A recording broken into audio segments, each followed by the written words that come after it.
이루마의 회상이라는 노래가 음악이 나오고 있습니다. 1월 빈 달력이에요. 여러분, 지난 1월에 어떤 결심을 하셨는지 한번 떠올려 보세요. 네, 다음 달력이 넘어갑니다.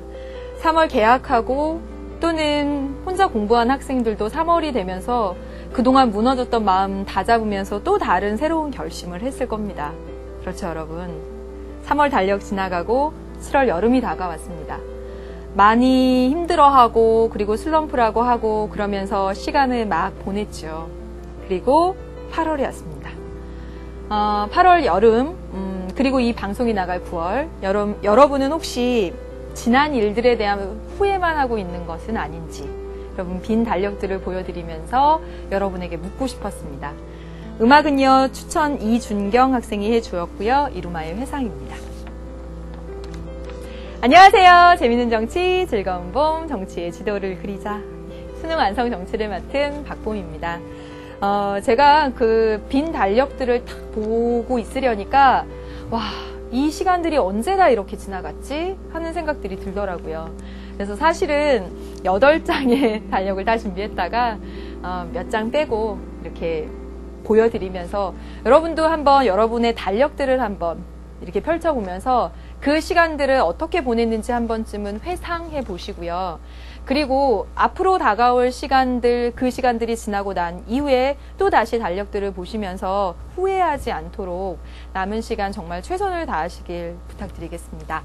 여러분, 오늘 이 시간에는 이제 마지막 단원으로 들어갑니다. 그래서 정치 발전의 의미와 현대 민주사회의 과제 19번째 테마로 갑니다. 그래서 19번째 테마의 문제 찜꽁 해준 학생들부터 먼저 소개를 하도록 하지요. 테마 19의 2번 문제는 중앙대학교 심리학과 최하나 학생. 4번 문제는 마음으로 치유하는 간호사 황보예지 학생. 5번 문제는 한국예대 정치외교학과 13학번? 13학번. 느낌표 돼야 돼요. 김나영 학생. 7번 문제는 꿈이 있는 꿈을 이룰 위성실 학생.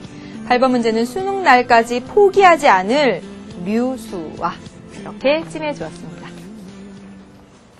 네, 여러분, 마지막 단원으로 왔습니다. 아유, 정말 그냥 긴 길을 또 같이 이만큼 왔네요.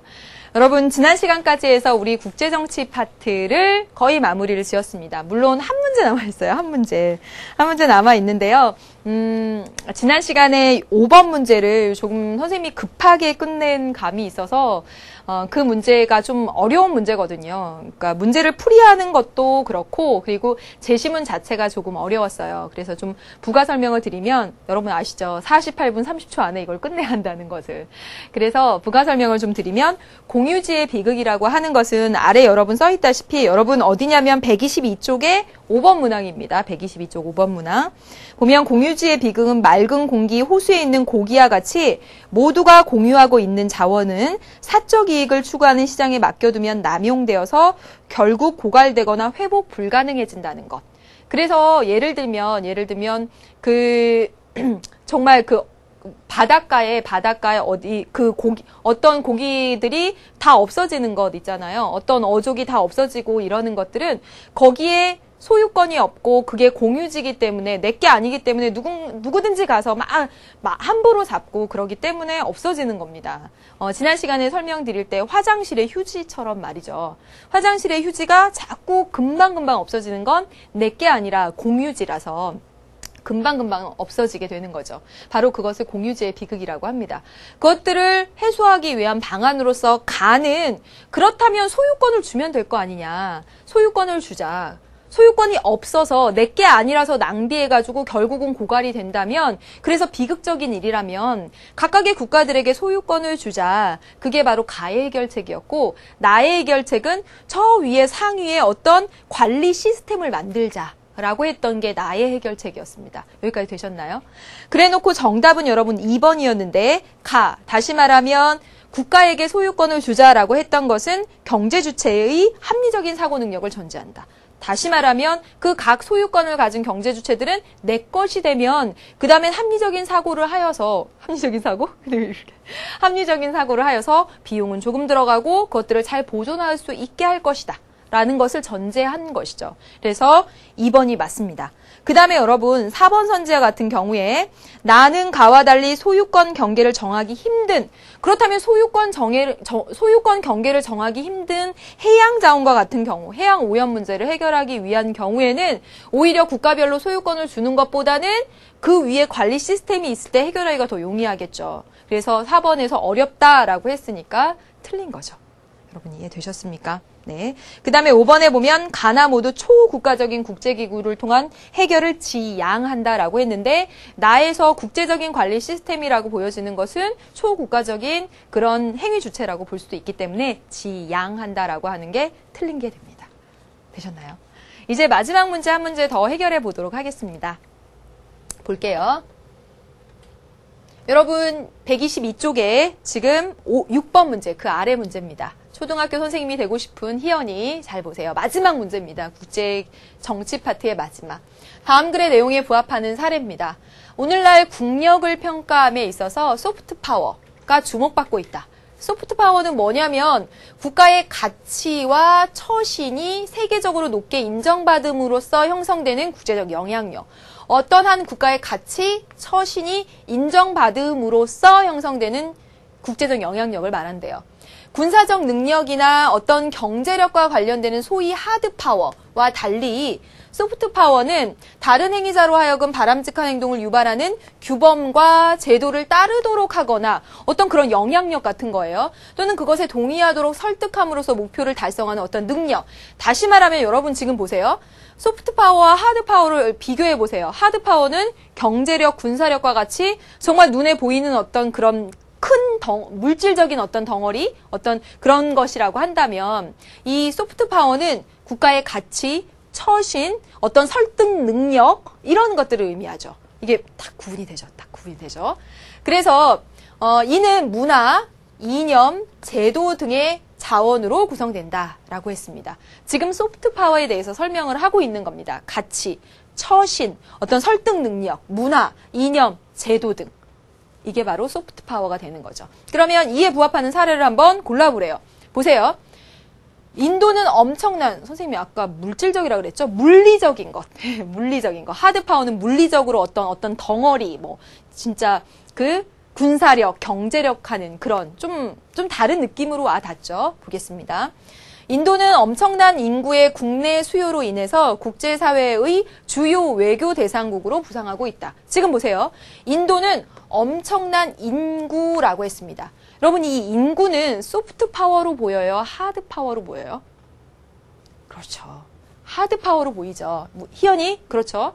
지금 경제력, 군사력, 인구라고 하는 것은 어떤 물리적인 큰 뭔가 그런 힘 이런 것으로 보입니다. 그래서 이건 바로 소프트 파워의 예가 아닌 하드 파워의 예가 되죠. 그래서 이거 아닙니다. 두 번째 보세요.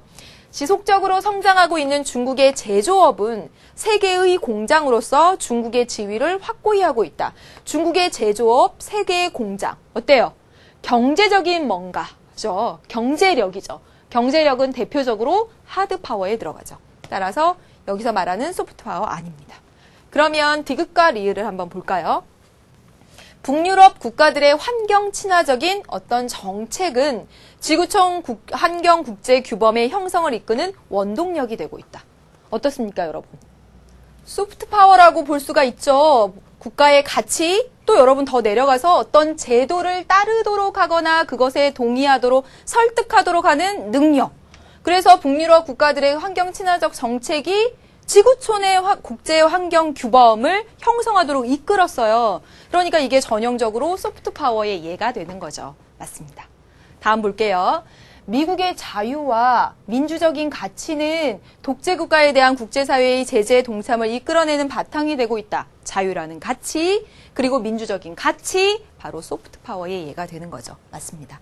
그래서 정답은 디귿 리을이 되고요. 아까 위에서 봤던 기억의 인구나 경제력이나 군사력 같은 것이 대표적인 하드 파워의 예가 됩니다. 그래서 여기까지 해서 지난 시간 다 정리를 해보았습니다. 여러분 국제 정치 파트의 마지막 부분을 정리를 해볼까요? 그리고 마무리를 짓겠습니다. 우리 지난 시간에 한 내용들 국제 질서의 변화라고 해서 냉전의 형성, 냉전의 완화, 탈냉전 이렇게 역사적인 흐름을 보았습니다. 그 각각의 굵직굵직한 사건들을 기억하셔야 되겠고요. 그것에 맞추어서 우리나라 외교 정책들 짝지어서 기억하시는 것 꼭 잘해주시길 바라겠습니다. 여기까지 했고요. 이제 5단원입니다. 정말 5단원이에요. 5단원에는 우리 수능 완성 교재로 하면 테마 19 그리고 테마 20까지 해서 되고요. 5단원은 전체 정치의 정리 부분이다라고 보시면 돼요. 그래서 외울 거리들 많지 않고요. 마음 가볍게 해서 가볍게 정리하고 문제풀이 해나가고 그렇게 하도록 하겠습니다. 여러분 5단원 19번째 테마에서 여러분이 기억하셔야 될 큰 줄기를 잡아보도록 하겠습니다. 정치의 지도를 그려보죠. 보겠습니다. 5단원에서 5단원 첫 번째 19번째 테마에서 여러분이 보셔야 될 것은 정치 발전 하나, 그리고 현대 민주사회 과제 하나, 이렇게 두 가지입니다. 정치 발전, 현대 민주사회 과제, 이렇게 두 가지예요. 정치 발전에서는 정치 발전이 무엇인지 그 의미와 이론인데, 정치 발전의 의미는 지금 말씀드리겠습니다. 뭐냐면, 그 많은 사람들의 요구와 이런 것들을 받아들여서 어떤 정책을 만들어내는 국가의 그런 능력이 올라가는 것. 그것이 바로 정치 발전입니다. 다시 말하면 이거 어려운 말로 정치 체계의 능력이 신장되는 것 막 이렇게 나왔는데요. 그런 걸 외우실 필요는 없고요. 그래서 정치 발전의 의미 간단히 보고 이론에 지금 근대화론하고 종속이론이 있거든요. 그래서 어떻게 하면 정치 발전할 수 있을까? 따라가면 돼. 서구만. 그게 근대화론이고요. 종속이론은 종속되어 있어서 저발전한 거야. 종속을 끊어야 돼. 그게 종속이론입니다.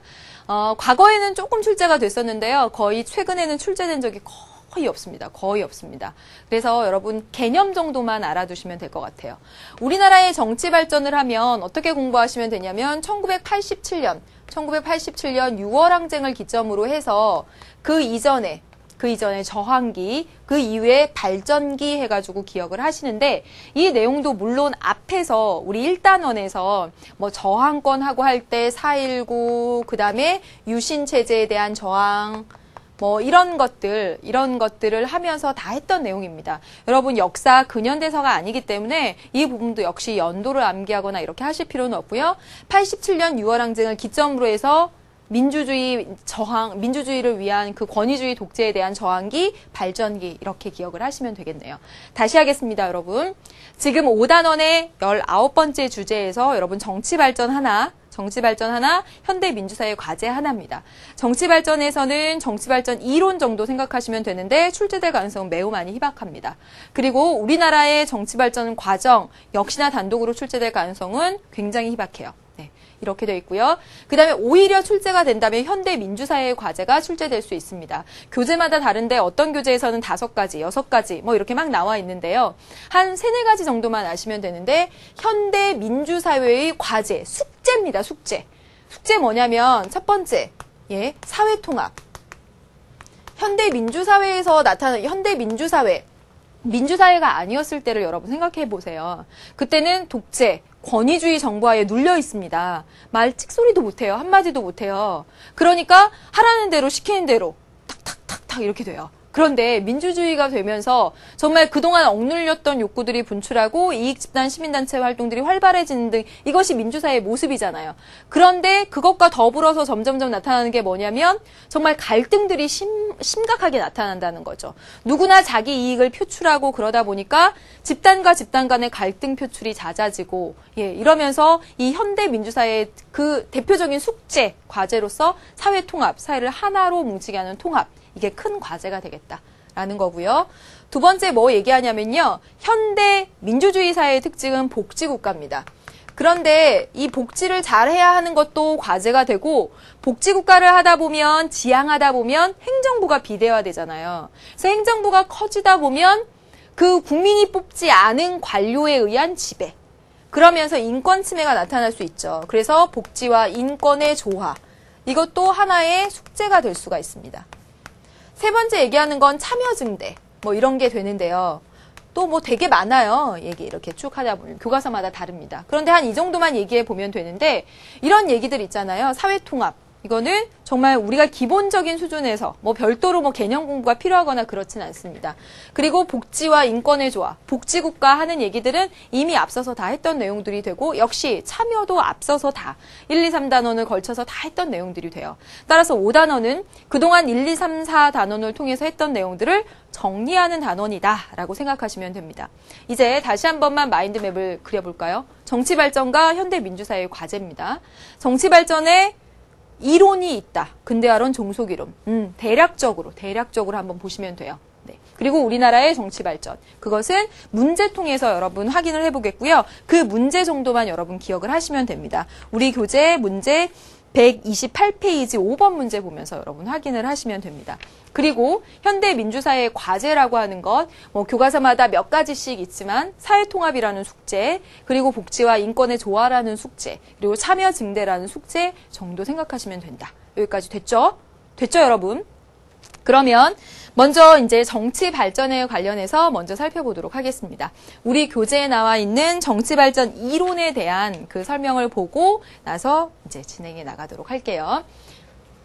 우리 교재 124쪽에 정치 발전 이론의 근대화론이 있어요. 예. 그래서 이 근대화론에 대해서 이 정도만 기억을 해두시면 됩니다. 이 정도만. 이 정치 발전 이론이에요. 어떻게 하면 정치 발전할 수 있을까에 대한 이론입니다. 그래서 대표적인 하나가 뭐냐면 근대화론이에요. 전제가 뭐냐면 서구의 것이 근대적이고 발전적인 것이다라는 게 대전제예요. 그렇다면 근대화되기 위해서는 서구 따라가면 된다라는 것이 성립하게 되는 거죠. 정치 발전하기 위해서는 서구 따라가면 된다. 바로 그 얘기입니다. 왜냐하면 대전제가 서구가 근대적이고 발전한 거니까. 그래서 여러분 핵심 주장 보세요. 전근대적이고 전통적인 요소를 버리고 근대적인 것을 수용해야 근대화가 가능하다. 서구적인 거 따라해야 된다. 그 얘기가 됩니다. 그래서 서구의 발전된 사회를 모형으로 삼아 후진국의 경제 및 정치 발전을 유도하려는 이론이 됩니다. 그런데 문제는 뭐냐면 여기 근대화론에서는 서구만 그대로 따라가면 된다. 서구가 발전적이고 근대화된 거니까 그것만 따라가면 된다. 일원론적이고 굉장히 단선적인 이론입니다. 이 이론의 문제점은 뭐냐면 개별 정치 체제, 다시 말하면 각 국가마다 특수한 상황이 있어요. 그래서 여러분 우리 대통령제, 의원내각제 이런 거 제도 배워도 그래서 미국에서 대통령제가 잘 운용되고 영국에서 의원내각제가 잘 운용돼도 그 제도들이 각각의 다른 나라에 갈 때는 그 나라 상황에 맞춰서 변형이 되잖아요. 그렇죠? 아무리 훌륭한 제도라도 나라에 가면 그 나라 상황에 맞춰서 변형이 됩니다. 왜냐하면 각 국가마다 역사적, 사회적인 많은 다양한 그런 독자적인 그런 배경들 속에서 나라들이 존재하니까. 그런데 이 이론 보세요. 근대화론은 서구만 따라가면 발전해. 서구의 제도만, 서구가 하는 대로 따라가면 발전해. 라고 하는 것은 각 개별적인 국가들의 그런 특수성, 독자성을 무시하고 있다는 거죠. 이게 한계점입니다. 두 번째 볼게요. 종속이론. 종속이론의 대전제는 세계가 중심부는 서구 선진국이고요. 주변부, 제3세계로 구성된다고 가정을 하는 겁니다. 그리고 핵심 주장은 한 나라가 지금 발전하지 못하는 이유는 그 나라 내부에서 그 나라가 내적으로 해가지고 그 나라 내부의 어떤 국민성이라든가 경제적 여건이라든가 어떤 그 나라 내부의 문제가 아니라 강대국에 의해서 종속되어 있기 때문이다. 즉 중심에 있는 강대국들이 그 주변에 있는 나라들을 원료의 공급처로 그리고 상품 판매처로 이렇게 계속 착취하기 때문에 이 제3세계 나라들은 발전할 수가 없다. 지금 종속되어 있기 때문에 저발전이다. 라는 거죠. 그래서 여기 보세요. 이 종속이론은 서구 중심의 시각에서 벗어나서 독자적인 발전을 모색하려는 이론이랬습니다. 지금 서구 선진국가 제3세계가 이렇게 끈을 통해서 종속되고 끊임없이 착취되기 때문에 저발전한다. 이걸 끊어야 된다. 라는 거죠. 그래서 각 독자적인 정치 발전을 모색한다라고 되어 있는데요. 그런데 한계점은 뭐냐면 선진국가의 관계를 그대로 유지하면서도 정치 발전을 이룩한 국가가 존재해요. 우리나라 같은 나라. 그걸 설명하지 못한다는 거죠. 되셨습니까? 그러면 여러분 관련되는 문제 1, 2, 3, 4번 문제 계속해서 1, 2번 문제 이렇게 보도록 하겠습니다. 1번, 다음 사례로부터 공통적으로 추론할 수 있는 정치 발전의 특징. 이제 정치 발전부터 차근차근 보도록 할게요. 정치 발전이라고 하는 것이 무엇인지, 정치 발전의 특징 보겠습니다. 땡땡 구청은 매년 홈페이지를 통해서 다음 해 시행 예정인 사업에 대한 설문조사를 실시합니다. 여러분, 기출문제입니다. 설문조사 결과에 따라 주민들의 찬성률이 높은 사업이 선정되고 집행에 필요한 예산이 편성됩니다. 그러면 여러분 보세요. 매년 구청은 다음 해 시행 예정인 사업에 대해서 설문조사, 다시 말하면 주민 참여를 유도하고 있다라는 거네요. 그 다음에 세모시의 주민들은 제조일자나 위생 상태가 의심스러운 식품에 대해서 그 검사를 시청에 청구할 수가 있습니다. 해당 식품은 연구소로 보내져서 검사를 받게 되고 검사 결과는 인터넷을 통해서 주민들에게 공개가 됩니다. 여기 보세요. 지금 첫 번째랑 두 번째의 공통점은 뭡니까? 여기 보면 주민들이 설문조사를 해서 찬성률에 따라서 사업이 선정되고요. 찬성률이 높은 것 순으로 사업이 선정되고 있다. 주민들이 검사를 청구할 수 있고 그리고 주민들에게 공개된다라고 했습니다. 여기 지금 두 개의 키워드는 뭐냐면 주민 참여입니다. 그러면 이 문제에서 공통적으로 추론할 수 있는 정치 발전의 특징은 참여를 통해서 정치 발전할 수 있다라는 거구나라는 거예요. 예, 그럼 보겠습니다. 1번, 합리적 예산 편성을 통해서 지방 재정의 자립을 실현한다. 여러분, 지금 예산 편성이나 이런 얘기는 여기 세모시 두 번째 사례는 나오지도 않았습니다. 따라서 이거 아니죠. 두 번째 보겠습니다. 투명한 공공정책 집행을 통해서 분배 정의를 실현한다. 이 얘기도 여러분 이 두 가지의 공통점이라고 볼 수 없고 전문가의 식견을 반영하여, 전문가의 식견 반영? 여기서 주로 이야기하고 있는 것은 뭐냐면 주민 참여입니다. 따라서 이것도 역시 아니죠. 민주적인 참여의 활성화를 통해서 균등한 지역 발전을 이룬다. 민주적인 참여, 여기까지는 맞는 것 같아요. 하지만 여기 지금 봤을 때 균등한 지역 발전은 역시나 나타나 있지 않습니다. 정답은 몇 번이 되냐면요. 이거 보세요. 다양한 방식으로 국민의 요구를 반영하여 정치체제의 능력을 제고한다. 바로 여러분 이거죠. 다양한 방식으로 국민의 요구를 반영하여 여기 나타난 것이 바로 참여죠. 참여를 통해서 정치체제의 능력이 올라가는 것, 제고, 정도를 높이는 것. 이게 바로 정치 발전이잖아요. 그래서 정답은 5번이 됩니다. 물론 이 문제는요. 정치 발전의 특징을 아예 문두에서 물었기 때문에 5단원 문제라고 이렇게 분류가 되지만 사실은 주민 참여에 관한 문제라고 써도 돼요. 예, 그만큼 지금 말씀드렸다시피 이 5단원의 문제는 1, 2, 3, 4단원에서 모두 배운 것들이다라고 생각하셔도 된다는 겁니다. 그래서 요 말, 정치체제의 능력이 올라간다라는 요 말이 바로 정치 발전을 의미하는 말이에요. 네, 여기 5번 찾았습니다. 다음 문제를 한번 보도록 할게요. 하나 보세요. 하나. 나는 개발도상국의 정치 발전에 관한 이론이다. 정치 발전에 관한 이론이다 라고 여기 문두에 나왔죠. 하나 그러면 뭘 생각하면 돼요? 근대화론하고 종속이론을 생각하시면 되죠. 그럼 보겠습니다. 이에 대한 옳은 설명 해볼게요. 인류사회는 사회구조의 분화 정도가 낮은 전근대적 사회에서 사회구조의 분화 정도가 높은 근대적 산업사회로 발전한다. 여러분, 하나야. 가는 어떤 정치발전 이론에 해당될까요? 그렇죠. 가는 근대화론이죠.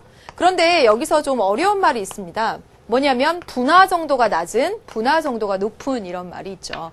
자주 나와요. 자주 나오는데 우리가 그냥 읽어내고 넘어갔었어요. 설명을 좀 드리면 여러분 잘 보세요. 아주 좀 이렇게 미개한 동물일수록 이 신체 분화가 잘 안 돼 있죠. 여러분 생각해 보세요. 뭐 지렁이, 또 뭐 아메바 이런 거 생각해 보세요. 잘 분화가 되어 있지 않죠? 예, 신체가 이렇게 잘 분화되어 있지 않죠? 그러나 이렇게 해서 발전될수록, 진화될수록 어떻습니까? 굉장히 많은 구조로 이렇게 분화되어 있죠. 그래서 이 분화라는 말은 뭐냐면 분화 정도가 높다라는 말은 굉장히 발전되어 있다라는 말과 상통하는 말입니다. 그래서 이게 진화론적인 입장에서 이제 설명을 드린 건데 분화 정도가 낮으면 진화가 덜 된 거예요. 분화 정도가 높으면 진화가 된 겁니다. 아주 잘 된 거죠. 그래서 분화 정도가 낮은 이 저발전 상태, 아주 발전되지 못하는 사회에서 분화 정도가 높은 이런 발전된 사회로 변화하게 되어 있다. 인류 사회는 요 단계에서 요 단계로 이렇게 가도록 되어 있다라는 거예요. 그래서 정치 발전도 마찬가지다. 정치 발전을 위해서는 개발도상국들이 서구의 정치제도와 정치 문화를 도입해야 된다. 그대로 따라하면 된다. 근대화론이죠. 그렇죠? 여기 명백하게 나왔습니다. 서구의 정치제도와 문화를 도입해야 된다. 그대로 나왔죠. 세계는 서구 선진국으로 구성된 중심부와 제3세계로 구성된 주변부로 이루어져 있다. 됐네요. 뭐죠? 종속이론입니다. 종속이론. 그래서 주변부는 중심부에 대해 의존적이고 종속적인 관계이기 때문에 제3세계 정치가 발전하려면 선진국과의 관계를 새롭게 정립해야 된다. 집의 착취 관계가 아니라 새롭게 정립해 나가야 된다. 라는 것이죠. 그러면 문제를 풀어보도록 하겠습니다. 기억. 여기 보세요. 가에서는 정치 발전의 경로를 단선적으로 파악하고 있다. 하나, 맞아요, 틀려요? 맞죠. 맞습니다. 어떻게 보고 있어요? 인류 사회는 사회 구조의 분화 정도가 낮은 전근대적 사회에서 분화 정도가 높은 근대 산업사회로 이렇게 여기에서 여기로 하나의 경로밖에 없다라고 보죠. 단선적 맞습니다. 그래서 이거 맞네요. 기억 맞습니다. 니은 나에서는 각 사회가 정치 발전 과정에 처한 상황의 특수성을 도외시하고 있다. 여러분, 지금 니은에서 도외시하나요? 지금 각 사회가 처한 상황의 특수성을 간과하고 있는 건 어디예요? 가에서 간과하고 있죠. 가는 지금 하나의 발전 경로를 얘기하잖아요. 이건 바로 각각의 개별 국가들의 특수성을 간과하고 있는 겁니다. 따라서 이런 문제점을 나타내는 건 가죠. 그래서 니은 틀렸습니다. 디귿. 가와 달리 나에서는 개발도상국의 발전이 저해되는 원인이 그 국가 내부에 있다라고 본다. 여러분 잘 보세요. 이 가에서는 어떤 나라가 저발전 상태에 빠져 있는 것은 그 나라 내부적 문제이기 때문에 선진국만 따라가면 된다라고 해요. 그런데 나에서는 보세요. 어떤 한 나라가 못 사는 이유는 왜 그렇대요? 선진국에게 있어서 집에 착취당하기 때문이래죠. 그래서 나에서는요, 어떤 한 나에서는 개발도상국의 발전이 저해되는 원인이 그 국가 내부에 있는 것이 아니라 어디 있는 거예요? 선진국이 종속시켜서 외부에 있는 거죠, 외부에. 그래서 여러분 보세요. 나에서는 개발도상국의 발전이 저해되는 원인은 선진국의 종속돼서, 다시 말하면 그 국가 외부에서 찾고 있는 것입니다. 내부가 아니에요. 따라서 틀렸어요. 다음 보겠습니다. 나와 달리 가에서는 개발도상국의 정치 발전은 서구 사회의 근대화 방식을 채택함으로써 가능하다. 여기 그대로 했잖아요. 개발도상국들이 서구의 정치제도와 정치문화를 도입해야 된다. 그 말 그대로 같네요. 그러니 리을 맞죠. 해결하셨나요? 하나 잘 됐나요? 예, 잘 됐죠.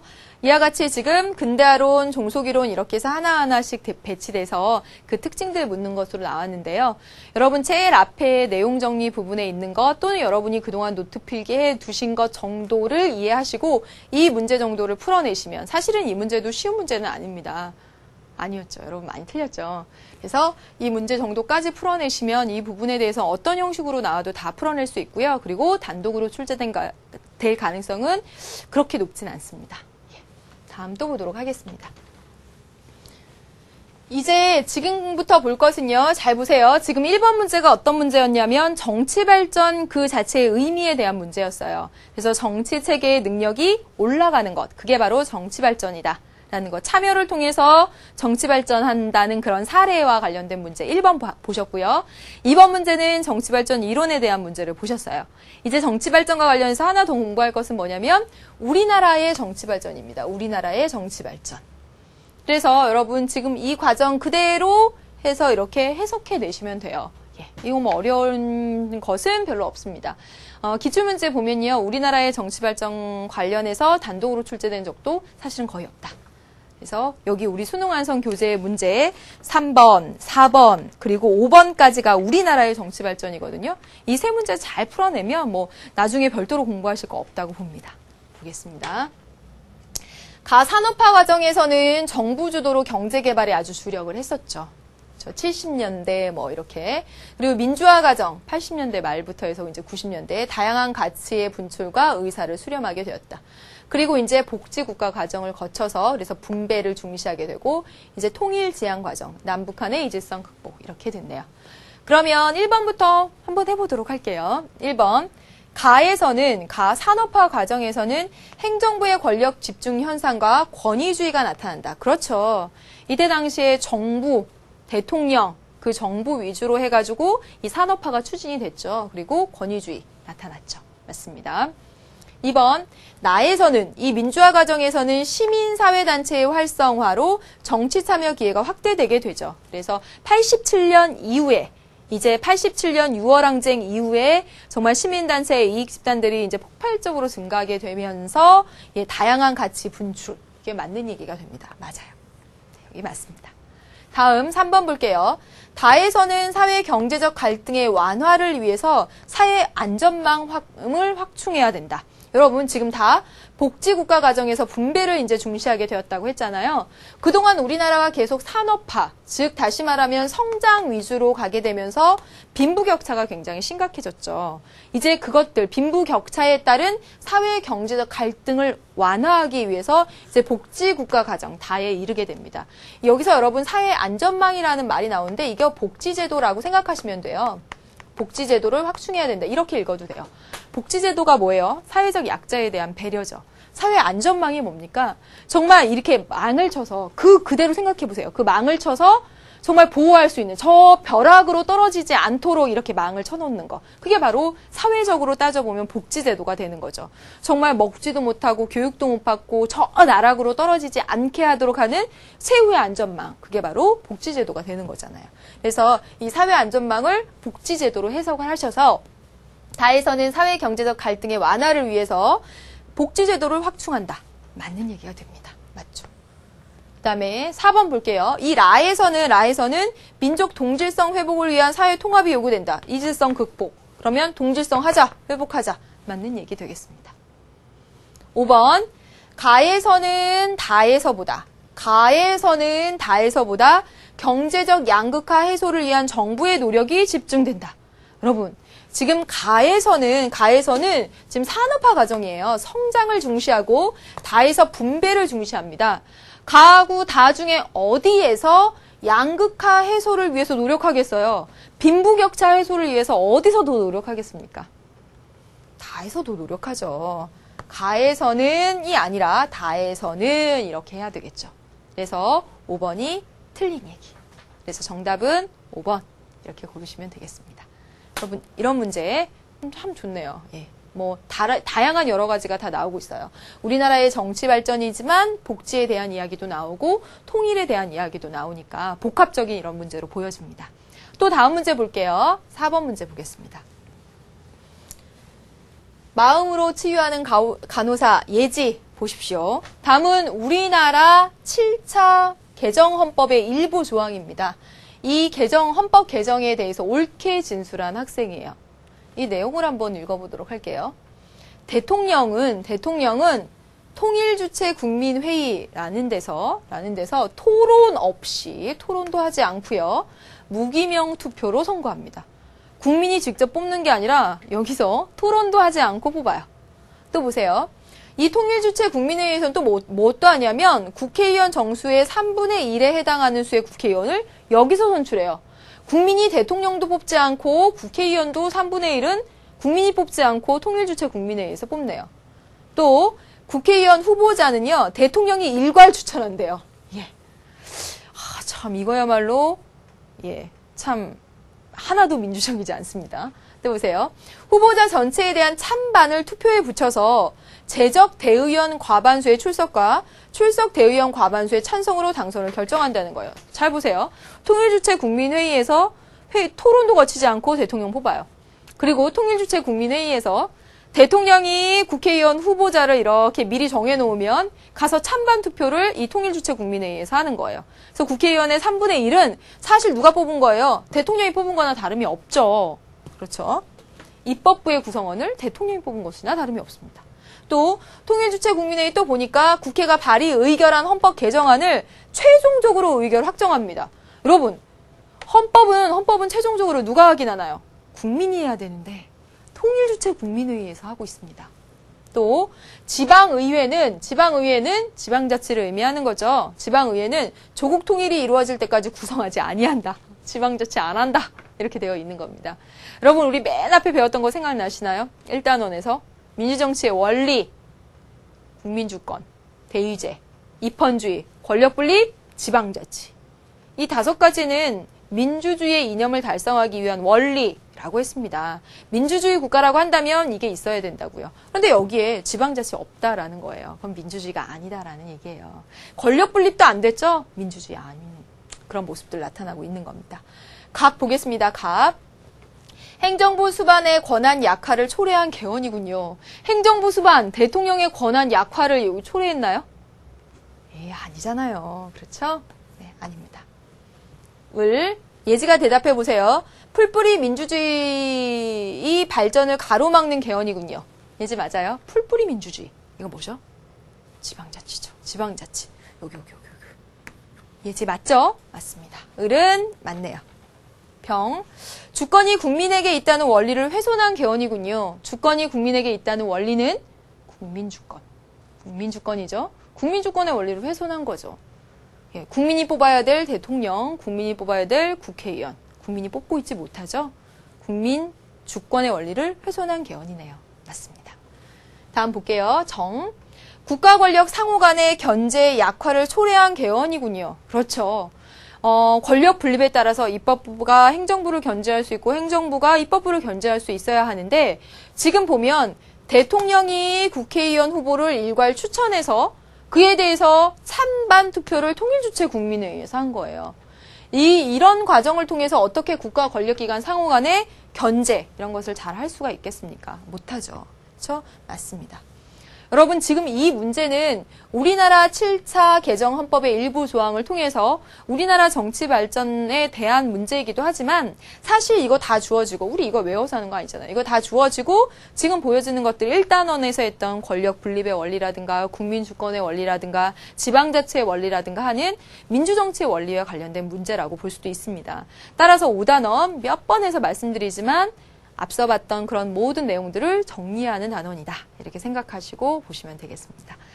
우리 이제 여러분 5번 문제 가보도록 할게요. 5번 문제 우리나라 정치 발전 과정 이렇게 나와 있습니다.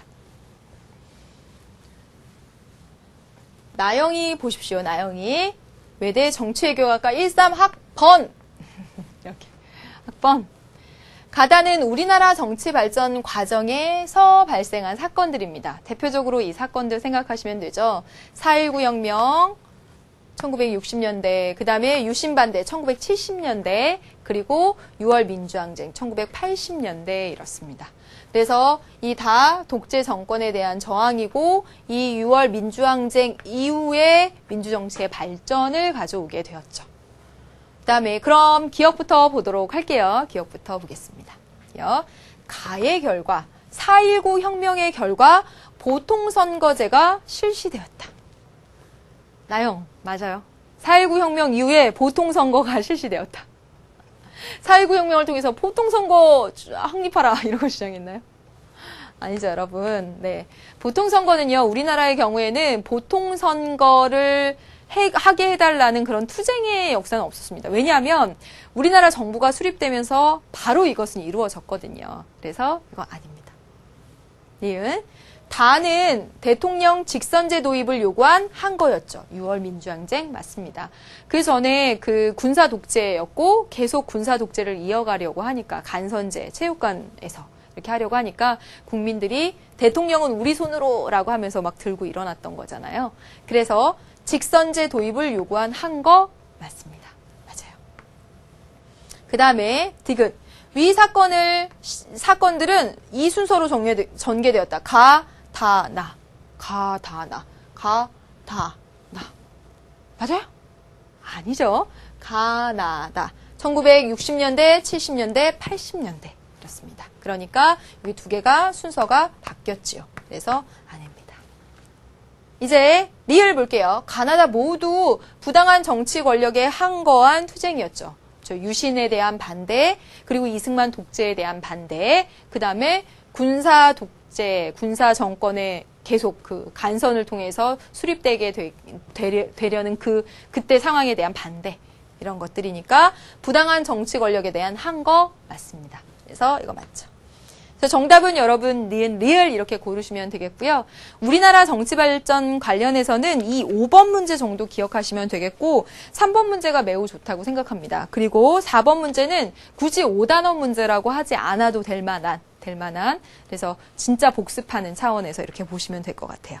예, 여기까지 해서 우리 정치 발전에 대해서 다 정리를 했습니다. 정치 발전 이론 그리고 우리나라의 정치 발전 이렇게 살펴보았어요. 이제 무엇을 볼 거냐면 현대 민주사회의 과제를 볼 겁니다. 현대 민주사회의 과제. 그래서 128페이지 네, 넘겨주시죠. 129페이지 네, 7번입니다. 7번 문제 아니죠. 여기까지가 저거네요. 예, 여기까지가 정치 발전에 대한 얘기네요. 보겠습니다. 129페이지 7번 문제, 꿈이 있는 꿈을 이룰 위성실 학생의 위성실 학생이 신청한 7번 문제. 다음은 비민주적 의사결정이라고 비판을 받는 투표의 사례입니다. 그 이유를 확인하기 위한 적절한 질문만을 고르세요. 그랬습니다. 1962년 10월 8일 실시된 북한 총선거에서 유권자 100%가 투표에 참여했고요. 그리고 개표 결과 노동당이 100% 득표율을 기록했습니다. 여러분, 유권자가 모두 투표에 참여하고 그리고 선거를 통해서 이렇게 노동당이 득표율을 기록했는데 이거 왜 비민주적인 것처럼 보이죠? 맞죠? 왜 비민주적인 것처럼 보일까요? 어떤 질문을 던지면 이게 비민주적이다라는 확신이 올까요? 잘 생각해 보세요. 1982년 11월 14일 실시된 알바니아 총선거에서 공산당의 단일 후보만 출마한 가운데, 한 사람만 출마한 가운데 유권자 100%가 투표에 참여하였으나 단 한 사람이 반대표를 던져서 99.99993%의 득표율을 기록하였대요. 민주적으로 안 보이죠? 여러분 질문을 던져보겠습니다. 기억, 보통선거제도가 실시되었는가? 여러분, 여기 모두 보통선거제도가 실시되었습니다. 예, 여기 지금 보통선거가 실시되었는지 아닌지를 가져다가 지금 여기서 비민주적 의사결정이라고 볼 수는 없는 거죠. 왜냐하면 여기서도 다 실시가 되었으니까. 두 번째, 다수결에 의해서 대표가 결정되는가? 여기다 다수결에 의해서 결정되고 있잖아요. 그래서 이것을 보고 비민주적이라고 말할 수는 없는 거죠. 맞습니까? 디귿 볼게요. 정치적 의사 표현의 자유. 즉, 대화, 토론, 설득, 반대 이런 것들이 다 불가능했을 겁니다. 정말 표현의 자유가 있었는지를 물어보자는 거예요. 아마 없었다라고 얘기를 할 겁니다. 또 소수가 다수를 자유롭게 비판할 수 있는가, 비판할 수 있었는가라고 물어보면 없었다라고 얘기를 할 것이에요. 그렇죠. 이 두 가지의 질문을 해보면 이게 비민주적이다. 비민주적인 의사결정이다. 라고 확인을 할 수가 있겠죠. 그래서 정답은 디귿 리을 이렇게 고르시면 되겠습니다. 지금 여기서 보통선거제도가 실시되지 않아서도 아니고 다수결에 의해서 대표가 선정되지 않아서도 아닌 다만 표현의 자유와 그리고 비판의 자유 이런 것들이 확보되지 못해서 이것들을 비민주적이라고 부르게 되는 거죠. 정답은 디귿 리을 고르시면 되겠네요. 여러분 여기까지가 바로 정치 발전에 관한 이야기고요. 이제 현대 민주사회의 과제 한번 보겠습니다. 6번 문제를 보도록 할게요. 여러분 지금 계속 그 정리가 되셔야 돼요. 문제 풀어가는 과정에서 제일 앞에 1번 문제가 정치 발전의 의미였고 2번 문제가 정치 발전 이론이었습니다. 그래서 근대화론과 종속이론.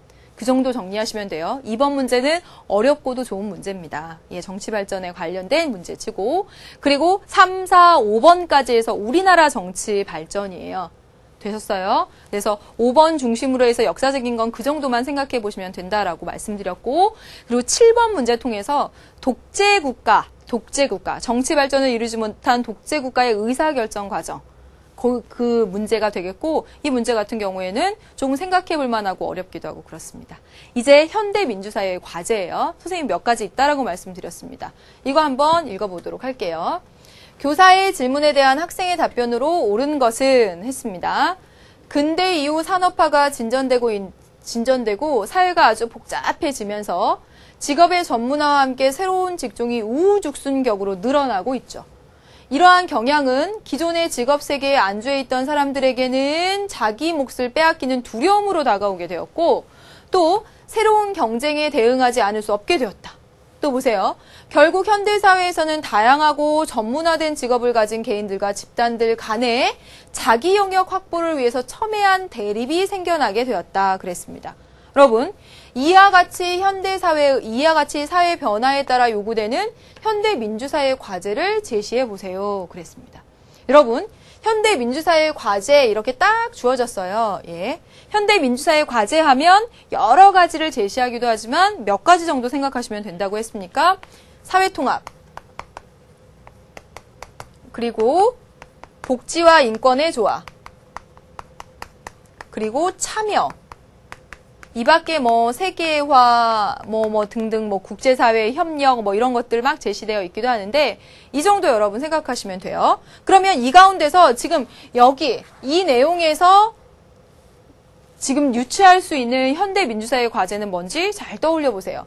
산업화가 진전되고 사회가 복잡해지면서 다양한 새로운 직종들이 나타나게 되었어요.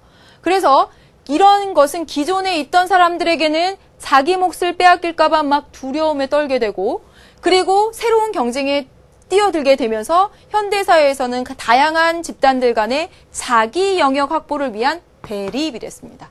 뭐예요 이거? 갈등이죠. 집단 간의 갈등, 이런 모습들이죠. 그러면 여기서 요구되는 현대 민주사회의 숙제는 뭐예요? 그렇죠. 사회 통합이죠. 이거죠, 이거. 이거 찾으면 되겠습니다. 그러면 교사의 질문에 대한 학생의 답변으로 옳은 것은 사회 통합을 실현해야 한다. 정답은 1번이 되죠. 2번 확인해 볼게요. 시민의 자유권을 보장해야만 합니다. 여러분, 자유권을 보장해야 한다라는 것은 여기와는 큰 상관이 없죠. 이게 바로 인권에 대한 문제가 됩니다. 인권 문제. 복지와 인권의 조화에서 인권 문제. 그래서 여기서는 인권 문제와는 관련이 없죠? 그러니까 아니죠. 다음 3번. 행정부의 기능을 축소해야 됩니다. 이건 뭐와 관련이 있어요? 역시나 복지국가 확대에 따른 인권 침해. 그래서 이거 인권에 대한 문제가 되는 것이고, 여기 보세요. 세계의 시민의식을 확립한다. 이것도 어떤 교과서에 따라서는 현대사회의, 현대민주사회의 과제로 제시하기도 해요. 그 다음에 5번 넘겨주시죠. 복지사회 실현을 위해 노력해야 된다. 이건 복지국가 추구라는 과제가 되겠고, 여기 위에서 나타난 것은 뭐라고요? 사회통합. 산업화되면서 새로운 직종들과 기존의 직종들, 그래서 대립, 이런 모습들 나타난다. 사회 갈등 나타난다. 그래서 필요한 것은 바로 사회통합이다. 1번 고르시면 되겠습니다. 예, 여기까지 했습니다. 여러분, 한 문제 남겨뒀어요. 예, 한 문제 남겨뒀습니다. 여러분, 오늘 한 내용 다시 한 번만 정리를 해보세요. 마지막 단원으로 넘어왔습니다. 정치발전, 현대민주사회 과제. 정치발전보다는 현대민주사회 과제가 출제될 가능성이 더 크다라고 말씀드렸어요. 정치발전 의미, 살짝, 정치발전 이론과 우리나라의 정치발전, 그리고 현대민주사회 과제, 사회통합이라는 숙제, 그리고 복지와 인권의 조화라는 숙제, 참여라는 숙제 정도 생각하시면 되겠습니다. 다음 시간에 복지에 대한 이야기 좀 하고요. 그리고 마지막으로 넘어가도록 하겠습니다. 오늘 고생 많으셨어요, 여러분. 다음 시간에 만나도록 하지요. 안녕.